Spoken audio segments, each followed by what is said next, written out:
எல்லாருக்கும் hi and இவன் தான் சாய்.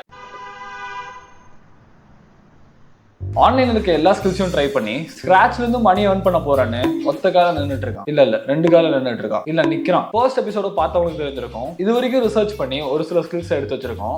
இது இப்போ வரைக்கும் பண்ண ரிசர்ச் மட்டும்தான். ஆனா அதுல இருந்து இவன் பிக்கப் பண்ற ஒவ்வொரு ஸ்கில்ஸ்லயும் மினிமம் 10,000 ரூபாய் ஏர்ன் பண்ணதுக்கு அப்புறம் தான் அடுத்த ஸ்கில்லுக்கு மூவ் ஆக முடியும். ஃபர்ஸ்ட் எபிசோட்ல இருந்தே இவனுக்கு இருக்க பெரிய பிரச்சனை வைஃபை. எல்லாருக்கும் வைஃபை நெட் கட் ஆனா ஒரு 1 டேல இல்ல ஒரு 2 டேல இல்ல ஒரு 1 வீக்லயாவது சரியாகும். எனக்கு ஆல்மோஸ்ட் 20 டேஸ் ஆச்சு சரியாகிறதுக்கு. அப்படிப்பட்ட ஒரு சுச்சுவேஷன்ல நான் எப்படி என்னோட ஃபர்ஸ்ட் கிளைண்ட் கூட மல்லு கட்டினேன்னு இந்த வீடியோ ஆன்வோர்ட் பண்ணேன்னு இந்த வீடியோவில் சொல்ல போறேன். முக்கியமா இந்த வீடியோல உங்களுக்கு நிறைய இன்சைட்ஸ் அண்ட் ஐடியாஸ் கிடைக்க போகுது, நான் கேரண்டி. அண்ட் அதே மாதிரி இந்த சேலஞ்சு நம்ம 1000 rupees ஸ்டார்ட் பண்றோம். ஸோ இந்த எக்ஸ்பென்ஸ் எல்லாம் போக நம்ம கிட்ட மிச்சம் இருக்கிறது 891 rupees. நம்ம டெம்பரரியா சூஸ் பண்ணி வச்சிருந்த ஸ்கில்ஸோட லிஸ்ட்ல இருந்து நம்ம சூஸ் பண்ண போற ஃபர்ஸ்ட் ஸ்கில் வீடியோ எடிட்டிங். ஏய் வெயிட் பண்ண, எதுமா வீடியோ எடிட்டிங் சூஸ் பண்ண? அது சிரிச்சுக்கிட்டே சூஸ் பண்ண? ஆமா ப்ரோ, நானும் பார்த்தேன். வீடியோ எடிட்டிங் சூஸ் பண்ணும்போது சிரிச்சுட்டே தான் எடுத்தான். கண்ணாவை பார்த்தேன். அது எது கேளுங்க சொல்றேன். நம்ம டெய்லி மார்னிங் எந்திரிச்சதுல இருந்து நைட் தூங்க போற வரைக்கும் மொபைல் யூஸ் பண்றோம், வீடியோஸ் பார்க்கறோம். அந்த ஒவ்வொரு வீடியோஸும் ஒவ்வொரு கிரியேட்டர்ஸ் கிட்ட இருந்து கிரியேட் பண்ணப்படுது. 0 வேல்யூ ப்ரொவைட் பண்ற ஃபன்னியான வீடியோல இருந்து 100% வேல்யூ ப்ரொவைட் பண்ற வீடியோஸ் வரைக்கும் எல்லாமே எடிட்டட் தான். ஆனா அந்த வீடியோஸ்ல எல்லாம் எவ்வளவு எஃபர்ட் போட்டு குவாலிட்டி ஸ்கிரிப்ட் இதுல எல்லாத்தையும் ஃபோக்கஸ் பண்ணாலும் நல்ல வீடியோட அவுட்புட்டை டிசைட் பண்றது 50% ஒரு வீடியோ எடிட்டிங். இதுக்கு 2024ல ரொம்பவே டிமாண்ட் இருக்கறனால நம்மளோட 10,000 rupees கோலை இது மூலமா ஸ்டார்ட் பண்ணா ஈஸியா அட்டைன் பண்ணலாம்னு எனக்கு தோணுச்சு. ஸோ வீடியோ எடிட்டிங் சூஸ் பண்ணதுக்கு இன்னொரு ரீசனும் இருக்குது. நான் மோஸ்ட் என்னோட வீடியோஸை ஃபர்ஸ்ட் மொபைல் எடிட் பண்ணிட்டு இருந்தேன். அதுக்கப்புறம் மொபைல் எடிட் பண்ணும்போது மொபைல் ஸ்டோரேஜும் தாங்கலை, மொபைலோட ப்ராசஸரும் தாங்கலை. ஸோ அங்கிருந்து ஒரு லாங் ஜம்ப் லேப்டாப்லேயே CapCut PC வெர்ஷன் இருக்குதுங்கிற கேள்விப்பட்டு அதில் யூஸ் பண்ண ஸ்டார்ட் பண்ணேன். மோஸ்ட்டாக நம்ம ஷார்ட் ஃபார்ம் கண்டென்ட்ஸ், அதாவது ரீல்ஸ் ஃபார்மேட்லையோ ஷார்ட்ஸ் ஃபார்மேட்லையோ பண்ணுற வீடியோஸை அந்த இதில் சூப்பர் ஸ்மார்ட்டாக எடிட் பண்ண முடியும். ஸோ எனக்கு CapCut PCயே கொஞ்சம் கம்ஃபர்டபுளாக இருந்தனால அவங்களுடைய ட்ராவல் பண்ண ஆரம்பிச்சிட்டேன். இது நான் எதுக்கு சொல்கிறேன்னா, வீடியோ எடிட்டிங்கை ஒரு சர்வீஸாக பண்ணும்போது மோஸ்ட்டாக ப்ரொஃபஷனலாக தான் எதிர்பார்ப்பாங்க. CapCut PC ஒரு ப்ரொஃபஷனலான எடிட்டிங் ஆப் கிடையாது. பட் ஆனால் எல்லா விஷயங்களையும் அதுலேயும் பண்ணிக்கலாம். பட் அது ப்ரொஃபஷனலாக எடிட்டிங் ஆப் கிடையாது. சொல்ல போனால் அது இந்தியாவில் அவைலபிளே கிடையாது. அதை நம்ம மாட் வெர்ஷனாக தான் டவுன்லோட் பண்ணிக்க முடியும். அப்போ நம்ம ஏதாவது ஒரு ப்ரொஃபஷனல் சாஃப்ட்வேரை கற்றுக்கிட்டே ஆகணும். அண்ட் மார்க்கெட்டில் இப்போ மோஸ்ட்டாக யூஸ் பண்ணப்படுற professional softwares final cut pro, DaVinci Resolve, Premiere Pro and after effects. இதில் ஃபைனல் கட் ப்ரோ ரொம்ப ஈஸியாக இருக்கும். பட் அது ஒன்லி பணக்கார பாய்ஸ்க்கு, அதாவது Apple family guys. DaVinci Resolve பொறுத்த வரைக்கும் அது ஒரு ஃப்ரீ சாஃப்ட்வேர். பட் கொஞ்சம் காம்ப்ளிகேட்டட், நிறைய ஆப்ஷன்ஸ் இருக்கு. Premiere Pro and after effects கொஞ்சம் யூசர் ஃப்ரெண்ட்லியாக இருந்தாலும் அதில் நிறைய நெகட்டிவ்ஸ் இருக்கு. ஸோ இந்த ரெண்டில் நான் எதாவது சூஸ் பண்ணுறதுன்னு கம்ப்ளீட்டாக ஐடியா இல்லாதனால நம்ம என்ன பண்ணுவோம், கன்சியூம் பண்ணணும். ஆல்ரெடி 10 days போயிடுச்சு. ஸோ இதுக்கப்புறமா என்னால் டிலே பண்ண முடியாதனால ஒரு ஸ்மார்ட்டான ஒரு விஷயத்த பண்ணேன். எந்த சாஃப்ட்வேரை செலக்ட் பண்ணலாங்கிறதுக்கு நிறைய யூடியூப் வீடியோஸ் பார்க்க ஆரம்பித்தேன். வைஃபை இல்லை, எப்படி பார்த்தேன், எல்லா வீடியோஸையும் 144p போட்டு வெறும் ஆடியோ அண்ட் பிளட் இமேஜை மட்டும் பார்த்து ஒரு ஐடியா எனக்கு கிடைச்சது. ஹை குவாலிட்டியில் இருந்தாலே பார்க்குறது ரொம்ப கஷ்டம். இதில் மட்டமான குவாலிட்டியில் எது என்னன்னே தெரியாத மாதிரி பார்க்குறது ரொம்பவே கஷ்டமாக இருந்துச்சு. அண்ட் முக்கியமாக எனக்கு நிறைய ஐடியாஸ் கிடைச்சது கமெண்ட்ஸ்ல இருந்து. ஏன்னா straight on to the point நிறைய பேர் அவங்களோட பர்சனல் எக்ஸ்பீரியன்ஸை ஷேர் பண்ணியிருந்தாங்க. நான் கன்சியூம் பண்ண வரைக்கும் மோஸ்ட்டாக எல்லாருமே DaVinciயை தான் சப்போர்ட் பண்ணிட்டு இருந்தாங்க. அண்ட் DaVinci தான் பெஸ்ட். ஒரு சிலர்லாம் 5 to 6 years யூஸ் பண்ணவங்களே DaVinciக்கு ஸ்விட்சாக போய் ரொம்பவே பெஸ்ட்டான ஒரு டிசிஷனாக ஃபீல் பண்ணுறேன்லாம் ஷேர் பண்ணியிருந்தாங்க. எனக்கு DaVinci கம்ப்ளீட்டாக யாருன்னே தெரியாத ஒரு face. Premiere and after effects எனக்கு கொஞ்சம் ஃபெமிலியரான ஃபேஸ். சொல்லப்போனால் ஒரு சித்தப்பா மாதிரி, பெருசாக பேசினது இல்லாட்டியும் பிடிக்கும், அந்த மாதிரி ஒரு கேரக்டராக இருந்தது. இப்போ எல்லாருமே DaVinciன்னு சொல்லும் போது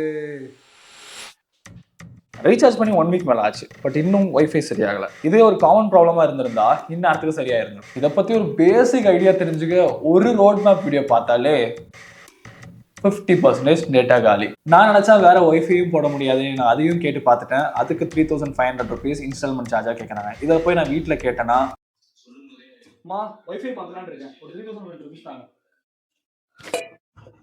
சாரி, ஆல்ரெடி வீடியோ போட்டு 13 days பக்கம் ஆயிடுச்சு. பட் இருந்தாலும் ஹோப் விடக்கூடாது. இவ்வளோ நாள் டிலே ஆகும்போது எனக்கு இன்னொரு விஷயம் தோணுச்சு. எல்லாருனாலையும் ஸ்டார்டிங் ஸ்டேஜில் ஒரு ப்ரொஃபஷனல் லேப்டாப் வச்சிருக்க முடியாது. ஸோ ஒரு பேசிக் லேப்டாப்பில் CapCut PCயை சூப்பராக யூஸ் பண்ணலாம். ஸோ நம்ம CapCut PC மூலியமாக கிளைண்ட் அப்ரோச் பண்ண ஆரம்பிக்கலாம். மொபைல் ப்ரொஃபஷனல் சாஃப்ட்வேரை கற்றுக்கலான்னு முடிவு பண்ணேன். அண்ட் CapCut PCயை நீங்கள் இப்படிங்கிறக்குள்ள லேர்ன் பண்ணுறதுக்கு 2 லிங்க்ஸை டிஸ்கிரிப்ஷனில் ஷேர் பண்ணியிருக்கேன். அந்த டுட்டோரியல்ஸ் மட்டும் நீங்கள் பார்த்தாலே போதும். வீடியோ எடிட்டிங்கில் நிறைய டைப்ஸ் இருக்குது. Podcast edits, wedding edits, montage edits, reels and shorts edits, YouTube long video, ad edits.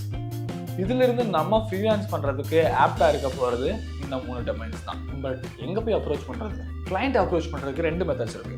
Outbound marketing, inbound marketing. Outbound மார்க்கெட்டிங்ல நீங்க கிளையண்ட்ஸை தேடி போய் அப்ரோச் பண்ணுங்க. உங்களோட ஒர்க்ஸ் நான் பார்த்தேன், இதை இன்னும் என்ஹான்ஸ் பண்ற மாதிரி என்னால உங்களுக்கு ஒர்க் பண்ணி தர முடியும், என்னோட ப்ரைஸ் இதுதான், என்னோட ப்ரீவியஸ் ஒர்க்ஸ் இதுதான் அப்படின்னு அவங்கள பத்தி இன்னும் 2-3 பிட்டு சேர்த்து போட்டு அவங்கள ஐஸ் வச்சு ஆன் போர்ட் பண்ணணும். இதுக்கு Insta, known circle, cold emails, Twitter, Facebook இதெல்லாம் யூஸ் பண்ணலாம். இன்பவுண்ட் மார்க்கெட்டிங்கிறது நீங்க உங்களோட டேலண்ட்டை சம் பப்ளிக் பிளாட்ஃபார்ம்ல ஷோகேஸ் பண்ணி கிளையண்ட்ஸை உங்களை தேடி வர வைக்கிறது தான் இன்பவுண்ட் மார்க்கெட்டிங். இதுக்கு இன்ஸ்டா, ஃபிவர், அப்வொர்க், ஃப்ரீலான்சர் இந்த மாதிரி ஏகப்பட்ட வெப்சைட்ஸ் இருக்கு. அண்ட் கைஸ், நம்மளை யாரோ ஒருத்தங்க எங்கேயோ இருந்து ஒட்டி கேட்டுகிட்டே தான் இருக்காங்க. நான் வீடியோ எடிட்டிங் பற்றி யூடியூப்பில் சர்ச் பண்ணி ரிசர்ச் பண்ணிட்டு இருந்தேன். இன்ஸ்டாகிராம் ஓப்பன் பண்ணேன். என்னோட ஸ்டோரி பேஜ்லேயே looking for video editors requirement அப்படின்னு சொல்லிட்டு, சரி ஒட்டு கேட்டால் என்ன, ஒட்டு கேட்காட்டி என்ன, நம்மளுக்கு தேவை கிளையண்ட். ஸோ அதில் ஆட் ஆயிருந்தது அவங்களோட வாட்ஸ்அப் கான்டாக்ட். நான் டைரெக்டாக அவங்களுக்கு மெசேஜ் இந்த மாதிரி ஒரு ரீலுக்கு இந்த மாதிரின்னு சொல்லிட்டு ஷேர் பண்ணியிருந்தேன். அண்ட் ஆப்வியஸாக நான் ஷேர் பண்ணதுக்கு கண்டிப்பாக லேட்டாக இருந்தாலும் யூனோ வாட், என்னோட அப்ரோச் கொஞ்சம் கேட்சியாக இருந்தனால அவங்க ரிப்ளை பண்ணாங்க. அண்ட் ரிப்ளை பண்ணி we came to a conclusion. And நான் கோட் பண்ணது ஒரு மந்த்துக்கு 22,000 சார்ஜ் பண்ணியிருந்தேன், which includes 20 reels and 2 to 3 YouTube videos. So ஆப்வியஸாக இந்த டீல் நமக்கு ஓகே ஆனாலே நம்ம சேலஞ்சோட ஃபர்ஸ்ட் ஸ்கில்லோட 10,000 கோல் கம்ப்ளீட் பண்ணிடலாம். அது ஓகே பண்ணி கொஞ்ச நாள்லே he gave me 3 works. And அதில் ஃபர்ஸ்ட் ஒர்க்கை நான் மின்னல் வேகத்தில் எடிட் பண்ணி கிரியேட்டிவிட்டி எல்லாம் போட்டு அவுட்புட் எடுத்து ஷேர் பண்ணிட்டேன். இங்கே தான் நான் ஒரு தப்பு பண்ணிட்டேன். நான் ஷேர் பண்ணதுக்கப்புறம் அவருக்குன்னு தனியாக மார்க்கெட்டிங் டீம் இருக்கும் போல்.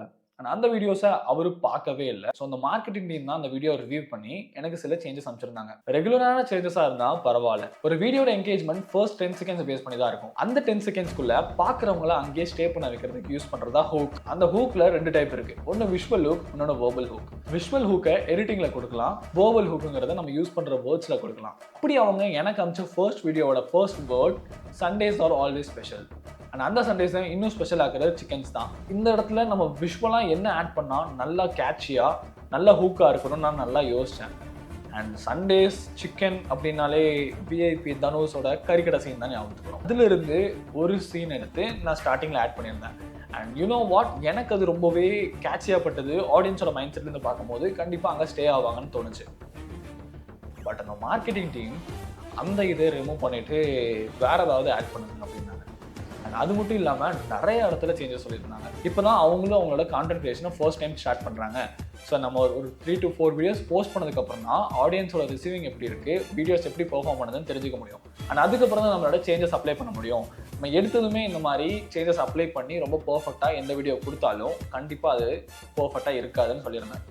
அண்ட் அந்த ரிவ்யூவோட ஹி செட் ஓகே, நானே காலில் வந்து அதை நம்ம டிஸ்கஸ் பண்ணிக்கலான்னு சொல்லியிருந்தாரு. அண்ட் அதோட சரி கோஸ்ட் பண்ணிட்டாங்க. கோஸ்ட் பண்ணுறதுனா எந்த ஒரு இன்ஃபர்மேஷன், எந்த ஒரு ரிப்ளையும் இல்லாமல் அப்படியே கோஸ்ட் பண்ணுறது தான் கோஸ்ட். அதுக்கப்புறம் நான் நிறையா ரீச் பண்ண ட்ரை பண்ணேன், நிறையா மெசேஜ் பண்ணேன், கால் பண்ணேன், பட் எதுவுமே ஆன்சர் பண்ணல. அண்ட் நான் பண்ண தப்புன்னு சொன்னது, யூஸ்வலாக எந்த ஒரு ஃப்ரீலான்சருமே ஏதாவது ஒர்க்ஸ் பண்ணி தராங்கன்னா ஒன்றா அட்வான்ஸ் அமௌண்ட் வாங்குவாங்க, அப்படி இல்லாட்டி சென்ட் பண்ணுற ஃபைலில் வாட்டர் மார்க் பண்ணி அனுப்பிச்சுடுவாங்க. நான் ரெண்டுமே பண்ணாமல் ஒரு எக்ஸைட்மெண்ட்டில் சரி ஓகே ஃபர்ஸ்ட் டீலே நல்ல டீலாக கிடச்சிச்சுன்னு சொல்லிட்டு அப்படியே அனுப்பிச்சு விட்டேன். எந்த அட்வான்ஸும் வாங்காமல் ஒர்க்கும் பண்ணிட்டேன். அண்ட் இப்போ என்னோட ஒர்க்கும் போச்சு, எனக்கு அதுக்கான பேயும் கிடைக்கல. அட்லீஸ்ட் இந்த 750 பே பண்ணிடுங்க. நான் என்னோட சேலஞ்சில் ஒரு 1% ஃபார்வர்ட் போயிடுவேன்னு என் மனசுக்குள்ள தோணுனால கேட்டிருந்தேன். அதுக்கும் ரிப்ளை இல்லை. வேற என்ன, ஃபர்ஸ்ட் கிளைண்ட்டும் கோஸ்ட் பண்ணிட்டாங்க. வீடியோ போட்டு ரொம்ப நாள் ஆச்சு, ஒய்வையும் சரியாகலை.